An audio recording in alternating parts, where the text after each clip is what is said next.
হচ্ছে Dharmanagar rail station থেকে আমরা খবর আছে একজন লোক ট্রেনের নিচে চাপা পড়ে। আমরা গেছি গিয়ে দেখতে একজন বয়স্ক লোক ট্রেন থেকে নামার সময় পাওয়ার স্লিপ করিয়া ট্রেনের নিচে পড়ে গেছে। এনে নাম হলো গুষ্ট বিহারী রায়, বয়স অনুমানিক 60 বছর, বাড়ি দেওয়ানবাসা। তাই ধর্মনগর হসপিটালে আমরা নিয়ে দিয়েছি। ওনার অবস্থা এখন কিরকম আছে? ওনার 5টা টাকা পড়া তাদের হাসপাতালে নিচে পড়ে ঘোষণা দিচ্ছে। কোন ট্রেনটা ছিল? এটা বোধহয় কমলাবতী এক্সপ্রেস। ওকে।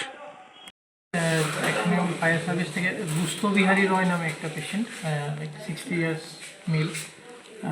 ওনার বাড়ি হলো দিওয়ান পাশা থেকে। তো উনি নিয়ে আসলো, পরে দেখলাম যে মাল্টিপল ইঞ্জুরি, কিন্তু ব্রড ডেড আর কি পেশেন্টের মাল্টিপল ফ্র্যাকচার ছিল। তো হয়তো তোমার ওই ট্রেন থেকে পরে মারা গেছিলো আর কি। হ্যাঁ, তো মানে পেশেন্টটা তো ব্রড ডেডই ছিল। তো ইভেন মাল্টিপল ফ্র্যাকচার হাতে, পেলভিসে, দুনো পায়ের মধ্যে একটা হেড ইঞ্জুরি ছিল। তো সেটাই, তো আমাদের পুলিশ ইনফরমেশন দেওয়া হয়েছে, বাকিটা পুলিশ এসে তদন্ত করে দেখবে। ওনার নামটা কি? ওনার নাম বিহারী রয়, দিওয়ান পাড়া, ধর্মনগর দিওয়ান।